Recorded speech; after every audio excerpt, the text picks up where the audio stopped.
तो हम लोग पिछले क्लास में एथेनॉल के बारे में पढ़ रहे थे। अगर आपको याद होगा तो हम लोग उसके एथेनॉल के प्रॉपर्टी के बारे में सीख लिए थे और उसके सारे धीरे धीरे फिजिकल प्रॉपर्टी, केमिकल प्रॉपर्टी, उसका यूज हम लोग सारी चीज़ें सीख चुके हैं। ठीक है। अगर आप नए हैं तो आप हमारे चैनल को जरूर सब्सक्राइब कर लेना। और इसमें आपको पूरे हाई स्कूल का आप लगातार अब आप जो है आज ये जो वीडियो आपको मिल रहा है इसके बाद अब आप कंटिन्यूटी रूप में आपको एक दिन की गैप में वीडियो आपको मिल जाएगा। ठीक है। हम पूरी कोशिश करेंगे कि आने वाले आपको 45-50 दिन में आपको पूरे हाई स्कूल की वीडियो अपलोड हो जाएगी। ठीक है, क्योंकि आप लोग की सारी मटेरियल तैयार कर दी गई है। तो अब धीरे धीरे आपको डेली या एक आज आज आपको मिल रहा है तो फिर कल मिल सकता है या परसों, यानी एक दिन के इंटरवल पर हम कोशिश करेंगे देने के लिए, या रेगुलर आपको एक वीडियो अब मिल जाएगा। ठीक है।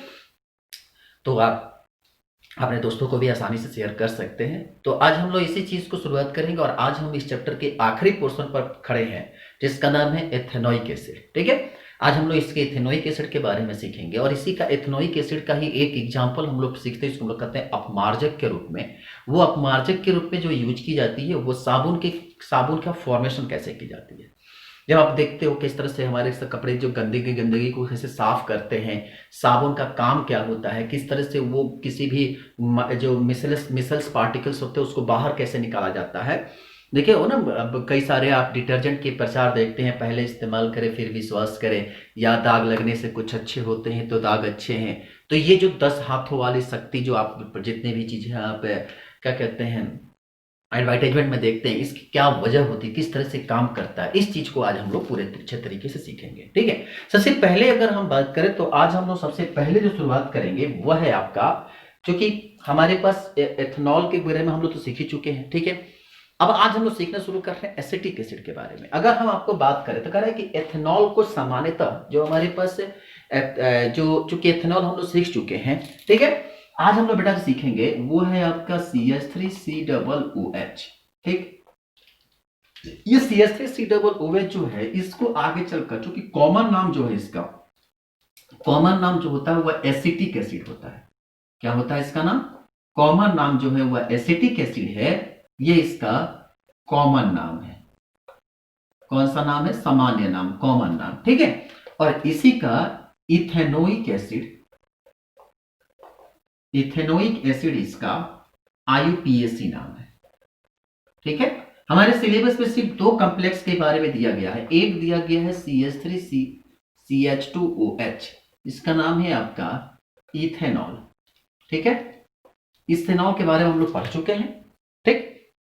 और आज हम लोग सीखेंगे इथेनोइक एसिड के बारे में। कहते हैं कि इथेनोइक एसिड को ही हम लोग अपने भाषा में एसिटिक एसिड के नाम से जानते हैं। कहता है कि यह कार्बोक्सिलिक समूह, क्योंकि इसमें जो आप देख रहे हो जो यहाँ पे अगर COOH है, इस CH को हम लोग आगे चलकर कार्बोक्सिलिक ग्रुप के नाम से जानते हैं। क्या नाम देते हैं इसको हम लोग? Carboxylic group. ठीक है। और जो कार्बोक्सिलिक ग्रुप होता है ना, कार्बोक्सिलिक ग्रुप जो होता है इसका जो हम लोग सफिक्स के रूप में यूज करते हैं वो सफिक्स जो होता है वह ओइक एसिड होता है। आई बात समझ में? क्या होता है? ओइक एसिड होता है। तो इसको हम लोग कह देते हैं ओइक एसिड, जो सफिक्स के रूप में आता है। तो इसमें आप जरा गौर से देखो, यहाँ पे जो स्ट्रक्चर है ये कार्बन कार्बन के बीच में सिंगल बॉन्ड है, यहाँ पर हाइड्रोजन है, यहाँ पर हाइड्रोजन है, यहाँ पर अब कार्बन ऑक्सीजन के बीच में अब यहाँ पे कार्बन कार्बन के बीच में सिंगल बॉन्ड है, तो इसीलिए इसके लिए हम लोग यूज करेंगे N। 2 कार्बन है तो इसके लिए यूज करेंगे हम लोग एथ। और यहाँ पे जो है इस ग्रुप को हम लोग कार्बोइक एसिड के नाम से जानते हैं। आई बात समझ में? तो देखो इसका नाम हो गया एथ एन, और चूंकि 2 वॉवेल एक साथ नहीं लेते इसलिए इस वॉवेल को काट देते हैं, तो एथ एन ओइक एसिड। ये चूंकि हम आपको IUPAC नोमेनक्लेचर की जो 2 वीडियो बनाए हैं उसमें हम इस चीज को एक्सप्लेन किए, वहां से आप इसको देख सकते हो। ठीक है। तो ये कहानी है, कह रहा है कि जो भी हमारे पास, अब आपको हम बताएं इसका जो यूज जो होता है एसिटिक एसिड का जो यूज होता है, जितना हम लोग घर में सिरका बनाया जाता है ना, जब आप देखे होगे विनेगर बनाते हैं, कभी आप विनेगर को देखना, विनेगर में आप जब देखोगे ना तो उसमें लिखा रहता है एसिटिक एसिड। इसी का यूज हम लोग दही, जब आपको घर में जो दूध पनीर उनीर जो बनाते हैं तो देखते होगे कि तो दूध को फाड़ने का यूज किया था, इसी सिरका का यूज किया था। एसिटिक क्या कहते हैं, एसिटिक एसिड उसमें डाली जाती है ताकि क्या करता है वो आसानी से ब्रेक कर जाता है, मिल्क को ब्रेक करने में काम करता है। ठीक है। तो कहा कि जो सिरका बनाया जाता है, सिरका में भी करीब करीब 3 to 4% जो होता है वह एसिटिक एसिड पाया जाता है। आई बात समझ में? तो 3 to 4% सिरका का जो होता है वह एसिटिक एसिड की जाती है। इसका जनरली जो हम लोग इसका यूज जो करते हैं, ठीक है, आप देखे होंगे जितने भी आप घरों में अचार बनाया जाता है, जो अब खासकर घरों में तो नहीं, लेकिन जितने भी मार्केट में आपको अचार आते हैं ना, अचार जो खाते हो ना अचार, उसकी टेस्ट करने में भी इसका यूज की जाती है, खास करके ताकि वो खराब हुआ है कि नहीं हुआ है, तो इसका जितने परीक्षण होता है उसमें हम लोग एसिटिक एसिड का प्रयोग करते हैं। ठीक है, इतना ही नहीं, कह रहा है कि कुछ जो हमारे पास अगर हम इसका मेल्टिंग और बॉइलिंग पॉइंट की बात करें तो कहते हैं कि इसका जो मेल्टिंग पॉइंट होता है, ये मेल्टिंग पॉइंट जो होता है 290 केल्विन होता है। ध्यान रखना, मात्र 290 केल्विन, मतलब कमरे के टेम्परेचर पर ये थोड़ा सा मतलब ठोस अवस्था में रहता है, मतलब काफी कम टेम्परेचर पर 273 डिग्री था हम लोग के कमरे का, कितना 0 डिग्री सेल्सियस, 0 डिग्री सेल्सियस का मतलब कितना 273 केल्विन। तो कमरे के तापमान पर हमेशा लिक्विड स्टेज में रहता है। ठीक है, तो 0 डिग्री से थोड़ा सा ज्यादा, मतलब करीब करीब करीब 0.12 के करीब इसकी जो होती है मेल्टिंग पॉइंट होती है। ठीक, इतना ही नहीं, कह रहा है कि इसलिए इसको क्या करते हैं, आप देखे होंगे कि जब इस तरह को आप कभी फ्रीज में रख दो, इस सिरका को कभी फ्रीज में आप रख दोगे तो क्या करता है, वो जम जाता है। क्यों जम जाता है? क्योंकि 0 डिग्री सेल्सियस पर फ्रिज काम करता है, 0 डिग्री सेल्सियस पर जैसे ही लेकर आते हैं तो क्या करता है, जम जाता है। तो याद रखेंगे कि सिरका को या एथेनोइक एसिड को जब हम ठंडे जगह पर रख देते हैं तो वो क्या करता है, आसानी से जम जाता है। ठीक है, अब इसके बाद देखो, कह रहा है कि इसके बाद अब आपको देखो, सबसे बड़ा चीज होता है कि ये चूंकि जम जाता है और जम जाने के कारण ही इसे आगे चलकर हम लोग क्या होते हैं, ग्लेसिक एसिटिक एसिड के नाम से जानते हैं, क्योंकि इसमें ग्लेसल एसिटिक एसिड कहते हैं। क्यों ग्लेशियल एसिटिक एसिड कहते हैं? क्योंकि सबसे बड़ा चीज होता है कि ये क्या बन जाता है, क्या बोलते हैं, आइस बन जाता है, मतलब बर्फ बन जाता है। ठीक है, तो इसीलिए हम लोग आगे चलकर उसको ग्लेशियल एसिटिक एसिड के नाम से जानते हैं, क्योंकि ये पूरा का पूरा क्या होता है, एक स्नो के रूप में, यानी कि बर्फ के रूप में जो होता है वो मेल्ट जब बर्फ के रूप में बन जाता है।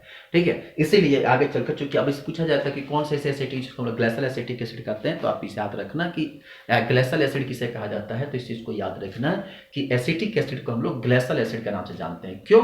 क्योंकि वो जैसे ही आप उसे फ्रिज यानी 0 डिग्री सेल्सियस पर लेकर आते हो तो वो आसानी से क्या करता है, वो बर्फ बन जाता है।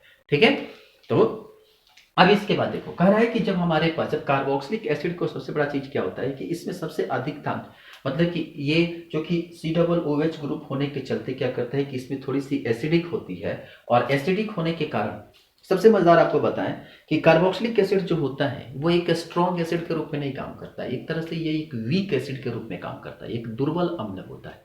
तो आप नीचे लिख लेना, ठीक है, आप 2-3 लाइन जरूर लिख लेना कि कार्बोक्सिलिक एसिड को हम लोग ग्लेशियल एसिड के नाम से जानते हैं, क्योंकि वो क्या करता है, कम टेम्परेचर पर यानी कि 0 डिग्री सेल्सियस से करीब करीब पर वो जम जाता है। ठीक है, और दूसरे पॉइंट पर लिख लेना कि कार्बोक्सिलिक एसिड जो होता है कि वीक एसिड के रूप में काम करता है। Carboxylic acid behave like a weak acid. ठीक है, इसके पास क्या होता है कि क्योंकि आप जैसे सबसे बड़ा चीज होता है कि इसके पीछे क्यों अब ये होता है, तो आप याद रखिएगा, क्योंकि जो भी हमारे पास कोई भी मिनरल्स होते हैं उस मिनरल्स में अगर मान लीजिए जैसे हाइड्रोक्सिल ग्रुप है या हाइड्रोक्लोराइड है, Cl है, उसके साथ इसका रिएक्शन करोगे तो इसके पूरे H+ आयन आयोनाइज हो जाते हैं। ठीक है, तो किसी भी चीज का अगर पहचान करना हो कि ये वीक एसिड है कि स्ट्रॉन्ग एसिड है, तो उस स्थिति में क्या करते हैं कि एक स्ट्रॉन्ग एसिड के साथ इसकी रिएक्शन करा देते हैं।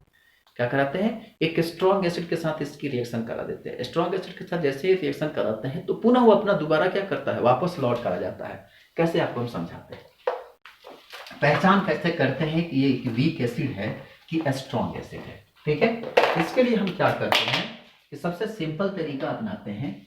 देखो, सिंपल तरीका क्या होता है कि जैसे मान लो कि हमारे पास CH3COOH है। ठीक है, अगर यहाँ पर NaOH किसी बेस के साथ रिएक्शन करा दिए, एक स्ट्रॉन्ग बेस है ये सोडियम हाइड्रोक्साइड, एक स्ट्रॉन्ग बेस के रूप में काम करता है।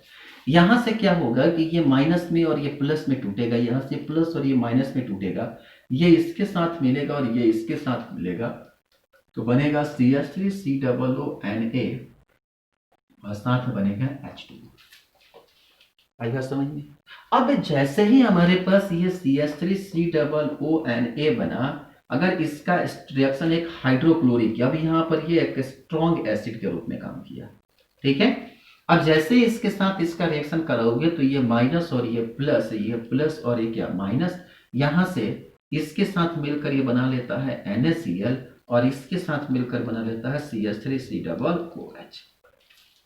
अब देखो यहां पे जो था एसिड था, जब बेस के साथ मिला तो यहां पर कॉम्प्लेक्स का फॉर्मेशन कर लेता है, लेकिन वहीं पर जब यहां पर मजबूत एसिड के साथ रिएक्शन करा दे तो एक स्ट्रॉन्ग एसिड जब आ जाती है रिएक्शन करने के लिए तो ये आसानी से क्या करता है, अपना पुराना वापस चला आता है। ठीक है, तो इसीलिए जो होता है ये हमेशा क्या करता है, एक वीक एसिड के रूप में काम करता है। आई बात समझ में। और HCl जो होता है वह एक स्ट्रॉन्ग एसिड के रूप में काम करता है। ठीक है, तो क्यों वीक एसिड होता है और क्यों स्ट्रॉन्ग एसिड होता है, इसके पीछे रीजन यही होता है क्योंकि ये क्या करता है कि आसानी से आयोनाइज हो जाता है। ठीक है, और आयोनाइज होने के बाद पहले तो आयोनाइज होकर कॉम्प्लेक्स तो बना लेता है, पर दोबारा जब फिर से स्ट्रॉन्ग एसिड के साथ कॉम्प्लेक्स मिलाता है तो वो पुनः अपने दोबारा जो पुराने अवस्था में होता है वह लौट कर चले जाता है। यही वजह होता है कि इसको हम लोग कहते हैं क्या, कि यह जो एक वीक एसिड के रूप में काम करता है। ठीक है बेटा, चलो अब इसके बाद, ठीक है, इतना तो आप लोग सीख लीजिए। अब इसके बाद आप देखना कि आप चाहोगे तो इसका एक प्रैक्टिकल भी कर सकते हो। हम एक एक्सपेरिमेंट बता देते हैं, जब आप कॉलेज में जाना तो उसको करना। ठीक है, सबसे पहले क्या करना है कि एक टेस्ट ट्यूब लेना। क्या लेना है, एक छोटा सा टेस्ट ट्यूब लेना, गौर समझना। ठीक है, एक क्या करना है, यहाँ पर एक टेस्ट ट्यूब लेना। ठीक है, और टेस्ट ट्यूब में क्या करना है कि इसमें सबसे पहले 1 ml जो है एथेनोइक एसिड डालना, या क्या करते हैं एथिल अल्कोहल, और दोनों को मिला देना। 1 ml जो है 1 ml एथेनॉल ले लो। ठीक है, ध्यान रखना, 1 ml एथेनॉल और 1 ml एथेनोइक एसिड, ये तुमको लैब में बड़ा आसानी से मिल जाएगा। ठीक है, आई बात समझ में, दोनों को 1 ml लेना। ठीक, और उसके बाद क्या करना, क्योंकि अब उसके बाद चूंकि एक टेस्ट ट्यूब ले लिए। ठीक है, एक टेस्ट ट्यूब में क्या कहे कि एक टेस्ट ट्यूब ले लिए, टेस्ट ट्यूब में क्या किया कि उसमें 1 ml क्या डाल दिए, सल्फ्यूरिक एसिड, और सॉरी एसिटिक एसिड, और 1 ml एथेनॉल डाल दिए। ठीक है, अब उसके बाद क्या करना है कि जब भी हम लोग टेस्ट ट्यूब लिए हैं और टेस्ट ट्यूब भी क्या किए कि उसमें कुछ है बूंदे 1 ml करके वो आप तो डाल तो दिए। अब क्या करना है कि उससे आप धीरे धीरे अब यहां पर एक कंटेनर लेना, और इस कंटेनर में क्या करना, ठीक है, इस कंटेनर को चूंकि आप स्टैंड के द्वारा आसानी से कस देना, क्योंकि स्टैंड से कसोगे तभी ये आसानी से काम करेगा। ठीक है, और यहां पर रखना एक जाली, जाली जानते हो ना, यहाँ पे जाली लगी रहती है, क्योंकि डायरेक्ट आप ग्लास को गर्म करोगे तो ग्लास फट जाता है। इसीलिए यहाँ पे क्या होता है कि एक हम लोग क्या लगा देते हैं, बर्नर लगा देते हैं, और जाली लगाकर इसको गर्म करते हैं। ठीक है बेटा, अब क्या करना कि इसमें भर देना वाटर।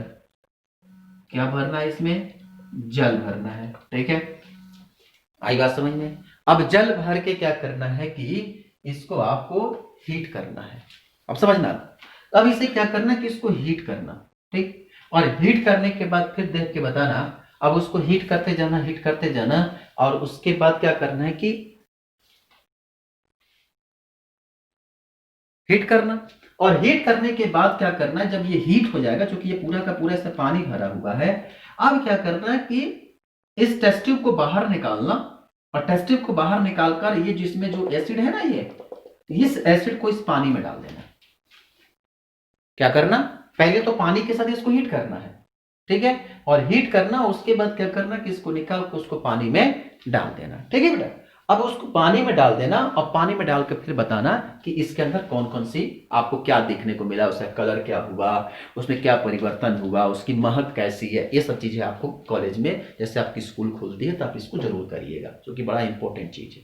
ठीक है, चलिए अब इसके बाद हम थोड़ा सा इसके केमिकल प्रॉपर्टी की तरफ आते हैं। तो एसिटिक एसिड की बात करें तो हम लोग एसिटिक एसिड की केमिकल प्रॉपर्टी की अगर हम बात करें, ठीक है, तो सबसे बड़ा चीज होता है कि एसिटिक एसिड का केमिकल प्रॉपर्टी क्या होती है। ठीक है, ये बड़ा इंटरेस्टेड क्वेश्चन है कि कैसे केमिकल प्रॉपर्टी क्या होती है। तो कहा कि सबसे बड़ा चीज होता है कि सबसे पहले इसके एक रिएक्शन होती है, हम लोग कहते हैं एस्टरीफिकेशन रिएक्शन। पहला होता है एस्टरीकरण, एस्टरीकरण अभिक्रिया।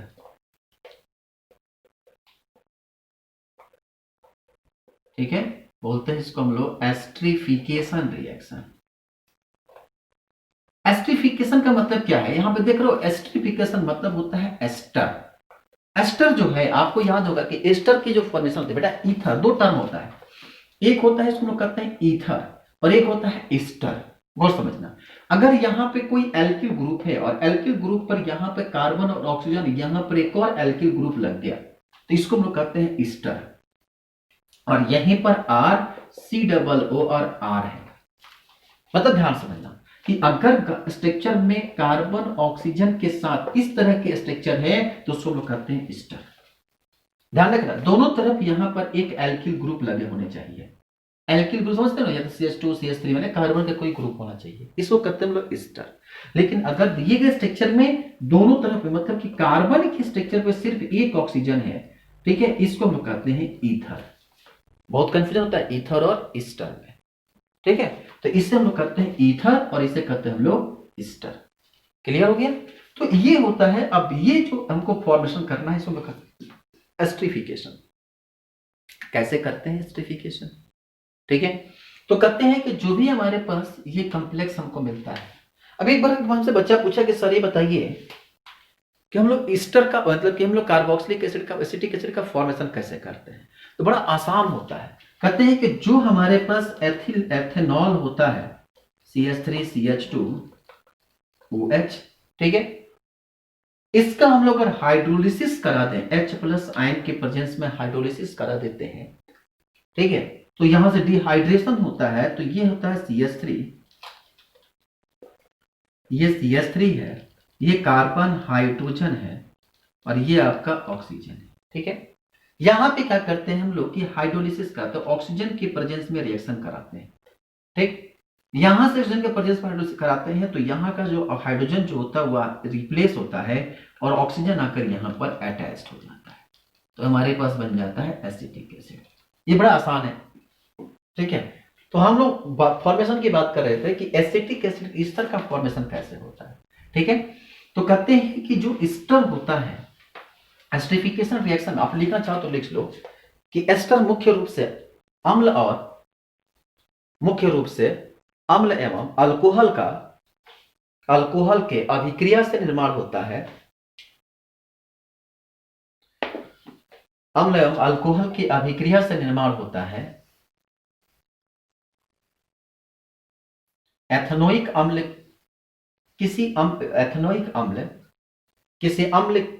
किसी अम्ल उत्प्रेरक के उपस्थिति में परिशुद्ध एथेनॉल प्रक्रिया करके एस्टर बनाते हैं।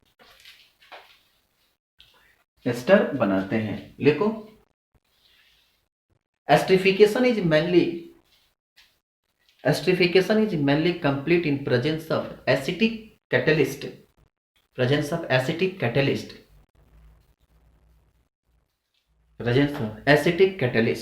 acetic acid and ethanol या अल्कोहल एथेनॉल है, मैंने आप कोई भी अल्कोहल लिख सकते हो, ethanol react in presence of any acetic catalyst, then ester is form. ठीक है, तो कहा कि जैसे मान लो कि हमारे पास CH3COOH है, ठीक है बेटा। आप इसको अगर किसी भी आप अल्कोहल के साथ, लो हम एथेनॉल के साथ ले लेते हैं, ठीक, और यहां पे जो होता हुआ एक एसिटिक कैटलिस्ट के रूप में लेके चलते हैं। एसिटिक कैटलिस्ट होता है, ध्यान रखें कि अम्लीय जो होता है एसिटिक कैटलिस्ट के रूप में, उत्प्रेरक जो होता है वह एसिडिक होना चाहिए, ठीक है। तो एसिटिक कैटलिस्ट लिखो, यहां पर यह एसिडिक कैटलिस्ट लिखते हैं, अम्लीय लिखते हैं, ठीक है, अम्लीय उत्प्रेरक के रूप में यूज करते हैं। स्ट्रक्चर कैसे बनाते हैं इसका, ये जो है ये कार्बन है, ये हमारे पास ऑक्सीजन और हाइड्रोजन है, ठीक है। इसके स्ट्रक्चर को हम थोड़ा सा उलाट दें तो इसको हम बताओ तो कुछ ऐसे लिख सकते हैं, बात तो वही हो गया, CH3CH2OH, बात तो वही। अब क्या होगा कि यहां पे देखो ये अल्कोहल है, इसके ऑक्सीजन के बीच में जब तुम बड़े हो जाओगे, तो 11th-12th में आओगे ना, तब तुमको वहां सिखाया जाएगा कि यहाँ पर भी OH है, यहाँ पर भी O है, पर इस कार्बन की जो इलेक्ट्रॉन डेंसिटी, ऑक्सीजन पर इलेक्ट्रॉन डेंसिटी इस कार्बन के चलते ज्यादा है, इसीलिए इस बॉन्ड को नहीं टूटता है। यहां से हाइड्रोजन और यहां से ये दोनों आपस में यहां से बाहर निकल कर क्या बनाते हैं, H2O बनाते हैं। क्या बनाते हैं, H2O बनाते हैं। ठीक है, और जैसे ही H2O बनाते हैं तो ये क्या बन जाएगा, अब ये बन गया CH3 और ये C+O और यहां से बन गया आपका CH2 और ये आपका CH। आई बात समझ में? तो ये देखो, यहां से अगर गौर से देखोगे तो इसको हम R मान लें और इसको हम लोग क्या मान लें, R' मान लें। दोनों अलग अलग ग्रुप है ना, अगर दोनों सेम होता तो R मान लेते। तो ये हो गया कि नहीं, RCOO R' में, तो ये हो गया ना ईस्टर। तो इस तरह से ये ईस्टर का फॉर्मेशन होता है, ये प्रोसेस होती है ईस्टर का। आपको बताया कि एस्टरिफिकेशन के बाद जो सामान्यतः जो ईस्टर होते हैं उसकी जो स्मेल होती है वो स्वीट स्मेल होती है। ईस्टर की जो स्मेल होती है वो कैसे स्मेल होती है, स्वीट स्मेल होती है। ठीक है, और इसका उपयोग जो होता है वो हमेशा परफ्यूम बनाने में की जाती है। कहाँ की जाती है, इत्र, नाम सुना ना, इत्र। इत्र का मतलब ये ईस्टर, इत्र से ही, ईस्टर से ही इत्र बनाया जाता है। ठीक है, तो इसकी परफ्यूम बनाने में, जो इत्र बनाने में जो है इसका यूज की जाती है। आई बात समझ में? तो आप याद रखना कि ईस्टर एस्टरिफिकेशन से जो हमारे पास सामान्यतः एस्टर जो होते हैं उसकी गंध जो होते हैं वो मृदुल गंध होते हैं। आप उसको लिख भी सकते हो, हम जो बोल रहे हैं उसको लिख भी सकते हो कि ईस्टर की जो गंध होती है वो सामान्यतः मृदु गंध, मतलब कि वो स्वीट स्मेल होता है। ठीक है, गंध मृदु होती है। ठीक है, इसका उपयोग जो होता है वह इत्र बनाने में या स्वाद उत्पन्न करने में की जाती है। इसका उपयोग इत्र बनाने में एवं स्वाद उत्पन्न करने में की जाती है। आगे लिखो, सोडियम हाइड्रोक्साइड से अभिक्रिया करके, सोडियम हाइड्रोक्साइड से अभिक्रिया द्वारा जो एक क्षार बनता है, जो एक क्षार बनता है, ईस्टर पुनः अल्कोहल एवं क्षार बनता है, या जो एक क्षार है, ईस्टर पुनः अल्कोहल एवं कार्बोक्सिलिक अम्ल का, अल्कोहल एवं कार्बोक्सिलिक अम्ल का सोडियम लवण बनता है। इस अभिक्रिया को साबुनीकरण कहते हैं, क्योंकि इससे साबुन तैयार की जाती है।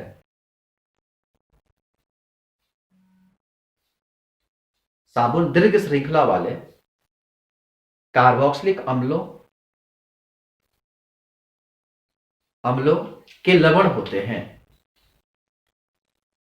ठीक है, तो क्या कहा, हाँ आप उसको लिख लो।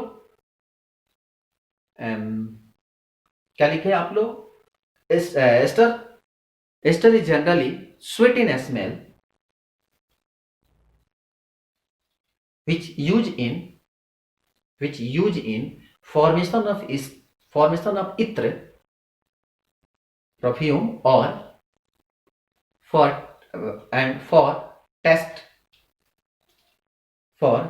test of the food particles. When it react with the sodium hydroxide, which are like a base, to form alcohol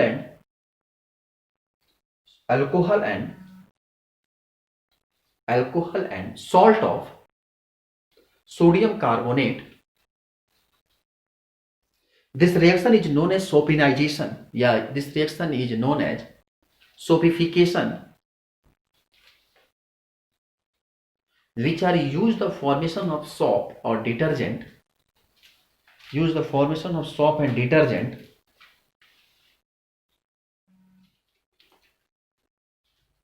This is the largest chain of the carboxylic acid, which have sodium or potassium salt. क्या कहा इन्होंने, कहा कि एक जो आपने जो formation कर लिया, अब बेटा देखो, हमने साबुनीकरण क्या होती है, सोफिफिकेशन क्या होता है, सोपिनाइजेशन मतलब सॉप का फॉर्मेशन कैसे करते हैं। आपको बताएं कि जो हमारे पास ये CH3 क्या था, CH3 स्ट्रक्चर हमने क्या बनाया था, CH3 double bond O C2H5, ये था ना। अब अगर इसका रिएक्शन जो है, अगर आप सोडियम हाइड्रोक्साइड से कर दो, NaOH के साथ करा दो, ठीक है, NaOH के साथ कराओ। अब देखो गौर से समझना, जैसे ही टूटेगा तो ये टूटेगा Na प्लस और OH क्या, माइनस, टूटेगा Na प्लस और OH क्या, माइनस, ठीक है। अब क्या होगा कि यहां से टूटेगा माइनस और ये प्लस में यहां से आएगा इसके पास, ठीक है, और ये आएगा यहाँ पे, तो ये बन जाएगा आपका क्या, ये इसके साथ मिलेगा तो ये CH3 COO और यहां से बन गया C2H5OH। अब देखो तो ये आपका फिर से एल्कोहल बन गया कि नहीं। और लास्ट में ये जो हमारे पास सोडियम का कार्बोक्सिलिक एसिड बना, इसको हम लोग कहते हैं सोडियम एसीटेट। क्या बोलते हैं हम लोग, सोडियम एसीटेट, ठीक है। अब जो सोडियम एसीटेट का फॉर्मेशन हुआ, अब आपको बताएं, इसी का यूज हम लोग, ये जो आप छोटा स्ट्रक्चर देख रहे हो ना, और ये काफी बड़ा स्ट्रक्चर होता है, जैसे में आपका C17H35 जो हम C लिख रहे हैं ना, C1H3, तो C17H35 COONA, ये जो है आपका साबुन का फॉर्मूला होता है। C17H35 C17H31 C15H, ये जितने भी आपको स्ट्रक्चर दिख रहे हैं ना, ये सारे के सारे जो है वो सोडियम साबुन के फॉर्मेशन करते हैं। तो देख लो लास्ट में हमारे पास जो दिख रहा है, इसको जब स्ट्रक्चर खोलोगे तो C17H35 CONA, ये जो आपको दिख रहा है ना स्ट्रक्चर, ये जो होता है इसी प्रोसेस हम लोग करते हैं साबुनीकरण, सोपेनाइजेशन, ठीक है। तो यह सोपिफिकेशन, सोपिनाइजेशन, ये प्रोसेस जो होती है इसी से हम लोग क्या करते हैं, साबुन बनाने का काम करते हैं, ठीक है। चलो नेक्स्ट लिखो, रिएक्शन विथ, इसको बना लो, चलिए लिखो रिएक्शन विथ बेस, देखो क्षार के साथ अभिक्रिया, खनिज अम्ल के भांति एथेनोइक एसिड सोडियम हाइड्रोक्साइड के साथ अभिक्रिया करके, सोडियम हाइड्रोक्साइड के साथ अभिक्रिया करके आसानी से लवण एवं जल देते हैं। लिखो, on the base according to या लाइक एज अ या similar to mineral acid ethanoic acid react with sodium hydroxide, ethanoic acid react with sodium hydroxide to form salt and water। कैसे काम करता है, देखो जो हमने अभी स्ट्रक्चर सीखा ना, CH3, जो हमारे पास जो भी स्ट्रक्चर हम लोग को मिलता है, जैसा CH3 C, आप कोई भी कॉम्प्लेक्स को ले लो, जो हम लोग पुराना कॉम्प्लेक्स अभी सीखे थे उसी को ले सकते हो या कोई भी ले सकते हो। तो यहाँ पे अगर मान लो कि ये आपका, ये जो हमारे पास एक कार्बोक्सिलिक एसिड हो गया, ठीक है, और जो कार्बोक्सिलिक एसिड हमारे पास है, अगर इसकी रिएक्शन अगर हम NaOH के साथ, ये आपका एसिटिक एसिड है, ठीक है, अब एसिटिक एसिड का रिएक्शन हम जो क्या कराते हैं, NaOH के साथ कराते हैं। अब जरा समझो, यहां से टूटेगा तो ये प्लस और ये क्या माइनस मिलेगा, यहां से माइनस और ये क्या प्लस, ये जो है माइनस जो होगा इस प्लस के साथ और ये माइनस जो है इस प्लस के साथ, तो क्या बनेगा CH3 COONA, इसको हम लोग कहते हैं सोडियम एसीटेट, ठीक है, और यहां से क्या बन गया, ये मिला लिया H2, ये हो गया आपका वाटर, ठीक है। तो ये जो है एक तरह के सॉल्ट के रूप में काम करता है और ये अपना वाटर, ठीक है। तो ये बड़ा अच्छे रिएक्शन होते हैं, बना लो इसको।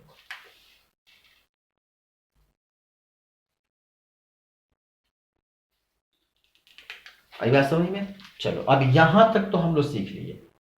अब नेक्स्ट लिखिए, कार्बोनेट एवं हाइड्रोजन कार्बोनेट के साथ अभिक्रिया, कार्बोनेट एवं हाइड्रोजन कार्बोनेट के साथ अभिक्रिया, reaction with carbonate and hydrogen carbonate.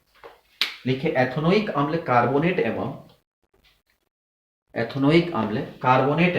Hydrogen carbonate के साथ अभिक्रिया करके, कार्बोनेट एवं हाइड्रोजन कार्बोनेट के साथ अभिक्रिया करके लवण, कार्बन डाइऑक्साइड एवं जल देता है। देखिए, ethanoic acid react with carbonate and hydrogen carbonate to give salt, carbon dioxide and water. तो यहाँ पे 2 मोल CH3COOH, जब एक बार कार्बोनेट सोडियम Na2CO3, जिसका नाम होता है सोडियम बाइकार्बोनेट। आई बात समझ में? क्या नाम होता है इसका? Sodium bicarbonate. क्यों 2 मोल लिए? क्योंकि यहाँ पर क्या है, 2 मोल है। ठीक है, तो यहाँ से जब आप लेके चलोगे तो कैसे, यहाँ पर CO3 है, सोडियम बाइकार्बोनेट है। ठीक, तो यहाँ से क्या होगा, 2 मोल है, मतलब कि यहाँ पे जब आप स्ट्रक्चर इसको बनाओगे, 2 मोल सोडियम है, ये 2 मोल इसके साथ मिलेगा तो बना देगा CH3COONA, यहाँ से बनता है CO2 और H2O। ठीक है, और यहीं पर अगर आप NaHCO3 लेते, ध्यान रखेंगे CH3COOH और यहाँ लेते आप NaHCO3। ठीक है, तो ये बनाता है क्या चीज, CH3COONA, साथ में H2O और साथ में क्या, CO2। अब बताएं कैसे बनता है। देखो, अगर इस स्ट्रक्चर को खींचोगे तो ये आपका CH3 है। ठीक है, यहां से N प्लस में H और ये आपका CO3 है। CO3 को तोड़ दो CO2 और O माइनस में। ठीक है, अब समझो यहां से क्या होगा कि ये यहां से ये माइनस में टूटेगा और ये प्लस में टूटेगा। ठीक है, यहां से सोडियम इसके पास आएगा तो ये बनाएगा CH3COONA। ये जो हाइड्रोजन है, ये हाइड्रोजन दोनों मिलकर क्या बनाएगा, 2H प्लस, और इस ऑक्सीजन के साथ मिलकर बना लेगा H2O और ये आपका CO2 बाहर।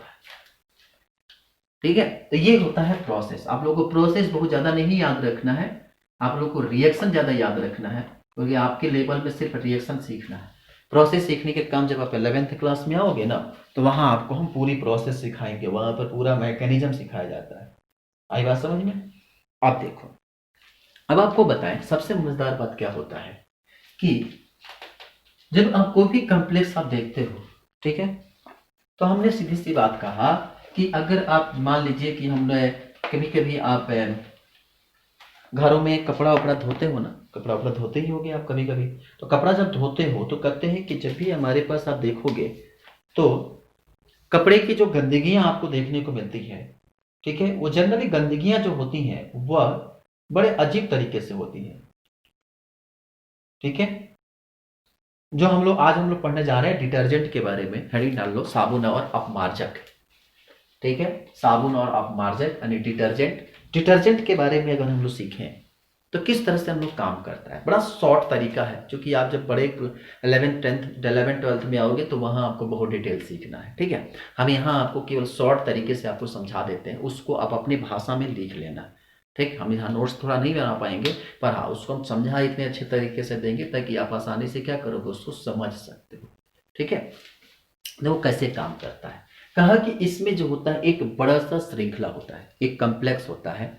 ठीक है, अब अभी हमने एक स्ट्रक्चर बताया था ना कि जो हमारे पास एक कार्बोक्सिलिक ग्रुप होते हैं और उसके बगल में जो होता है वहां पे सोडियम लगा रहता है या तो पोटेशियम लगा रहता है। क्या लगा रहता है, सोडियम या पोटेशियम लगा रहता है। ठीक है, अब देखो सबसे बड़ा चीज होता है कि जो सोडियम और पोटेशियम लगा रहता है ना, तो ऐसे कंडीशन में क्या होता है कि जो कम्प्लेक्स का फॉर्मेशन करता है, बड़ा अजीब तरीके से कम्प्लेक्स का फॉर्मेशन होता है। कैसे होता है, कहा कि जैसे मान लो कि हम लोग जो साबुन बनाते हैं जनरली, तो साबुन में 2 तरह के हम लोग साबुन पढ़ते हैं। एक होता है सॉफ्ट सॉप, ठीक है, और एक होता है हार्ड सॉप। ठीक है, जो हम लोग सॉफ्ट सॉप और हार्ड सॉप, 2 तरह के हम लोग सॉप पढ़ते हैं, सॉफ्ट साबुन और एक हार्ड साबुन। ठीक है, अब देखो जो हम लोग सॉफ्ट और हार्ड पढ़ते हैं, देखो जो सॉफ्ट होता है ना, ध्यान रखना सॉफ्ट, देखो इसमें 2 तरह के एलिमेंट होते हैं, एक होता है सोडियम, एक होता है पोटेशियम। एक पहले जब यूपी बोर्ड का सिलेबस होता था तो बड़ा इस पर डिटेल पढ़ना था, लेकिन अब सीबीएसई बोर्ड में बहुत कम पढ़ना है इसके बारे में। आपको बताएं सॉफ्ट का मतलब 1-2 तरह के जो एलिमेंट होंगे। ठीक है, अब देखो याद करना अगर फॉर्मूला हो तो सॉफ्ट जो है एस है, एस फॉर सॉफ्ट, और सोडियम ये है आपका सोडियम और ये है आपका पोटेशियम। क्या है, पोटेशियम। तो एस फॉर सॉफ्ट और एस फॉर सोडियम, तो मतलब कि इसमें जो होता है वो सोडियम होता है और तब इसमें क्या होगा, पोटेशियम होता है। आई बात समझ में? जैसे में अगर मान लो कि यहाँ पे अगर C17H35, ठीक है, COONA। अगर यहाँ पे इसका सब जनरल फॉर्मूला है, अगर मान लो, तो यहाँ पे जो होगा ये होगा C17H35COOK। ये है इसका हार्ड साबुन।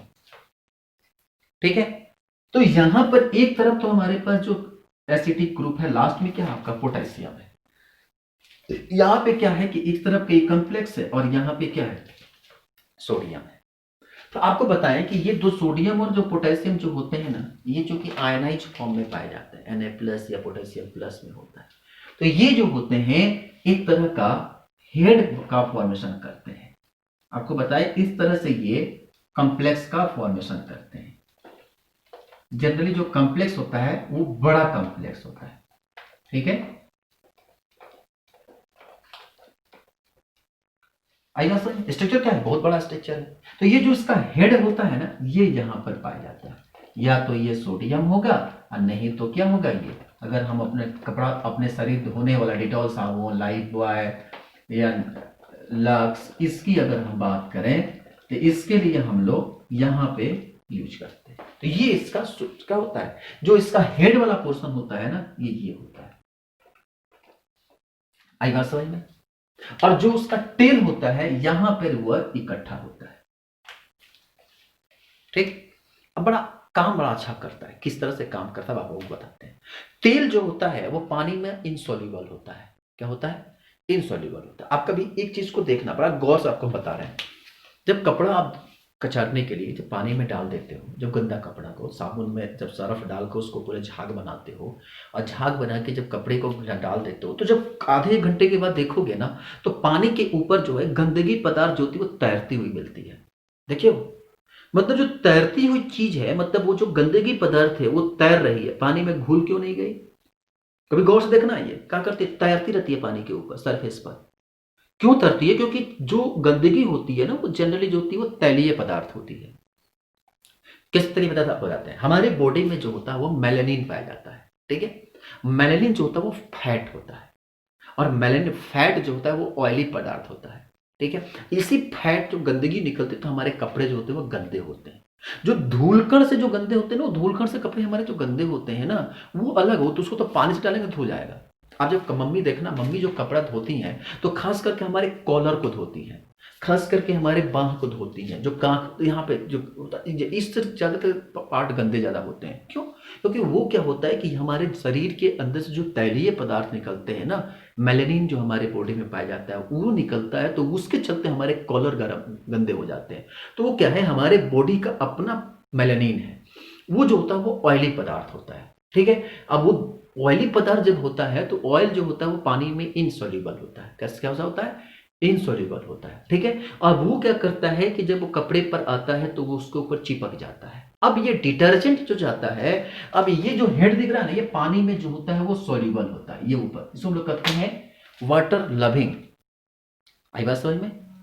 और जो ये तेल जो होता है ना, ये तेल जो होता है वह क्या कहते हैं, पार्टिकल्स जो होते हैं वह जो होते हैं उस वाटर पार्टिकल्स को, मतलब कि वो जो टेल वाला हिस्सा होता है वो पानी में जो होता है इनसॉल्युबल होते हैं। क्या होते हैं, इनसॉल्युबल। इसलिए हम जो हेड होता है उसको लोग वाटर लविंग कहते हैं, और टेल जो होता है वाटर हेटिंग होता है। हिंदी बोलते हैं जल रागी और जल बिरागी। ये हिस्सा जो होता है वो जल रागी होता है और हिस्सा होता है जल बिरागी होता है। आई बात समझ में। अब देखो कैसे काम करता है। अब चूंकि ऑयल जो है वो कपड़े पर तो चिपका हुआ है, और पानी में जो होता है वो इनसॉल्युबल होता है। अब क्या करता है कि जो डिटर्जेंट जाते हैं ना, ऐसा मान लो, अब तुमको बड़ा अच्छे मैकेनिज्म बताते हैं कैसे काम करता है, समझ जाओगे तो बहुत मजा आएगा तुमको। ठीक है, अब देखो क्या करता है कि मान लो कि तुम्हारा ये कपड़ा है, ठीक है, क्या ये तुम्हारा कपड़ा है, और इसको तुम पानी में डाल दिए। अब यहाँ पे जो है आपकी पूरी गंदगी जो है वह यहाँ पर पड़ी हुई है। क्या है, पड़ी हुई है गंदगी। ठीक है, अब क्या करता है कि जो गंदगी आपकी यहां पड़ी गई है ना, इसी गंदगी को आगे चलकर हम लोग मिसल्स के नाम से जानते हैं। क्या नाम देते हैं हम लोग उसे, मेसल्स कहते हैं। ठीक है, क्या नाम देते हैं उसको लोग, मेसल्स का नाम से जानते हैं, ध्यान रखना। अब क्या करता है, इस गंदगी पर हम इसमें से एक गंदगी को नीचे लेकर आते हैं। ये जो है हमारा क्या है, ये आपका कपड़े पर जो गंदगी है उसकी हम लोग रिप्रेजेंट कर रहे हैं। ठीक है, जो ऑयली डस्ट पार्टिकल्स है। ठीक है, जो हमारा कपड़ा जो काला पड़ जाता है ना, उसकी बात है। अब देखो हम उसमें से एक पार्टिकल्स को यहां लेकर आते हैं, ठीक है, आई बात समझ में। अब क्या करता है कि इसका, अब मान लो कि जो हम लोग अब ये तो हो गया कौन सा कपड़ा धोने वाला है, तो शरीर धोने वाला ये हाँ, शरीर पर धोने वाला जो ये साबुन होता है, हम कपड़े के साबुन का काम करते हैं, ठीक है। तो यहाँ पे क्या हो जाएगा कि इसकी जहां जहां पे सोडियम है ना, वहां वहां पे क्या कर दोगे, पोटेशियम कर दोगे। क्या आ जाएगा, यहाँ पे पोटेशियम आ जाएगा, ठीक है। तो यहाँ पे क्या होगा, देखो इस तरह से इसके चारों तरफ से इसके जो है पोटेशियम यहाँ हेड होगा, और यहाँ पे पोटेशियम होगा, यहाँ पे पोटेशियम होगा, यहाँ पे पोटेशियम होगा। तो ये इस पर आकर अटैक करेगा।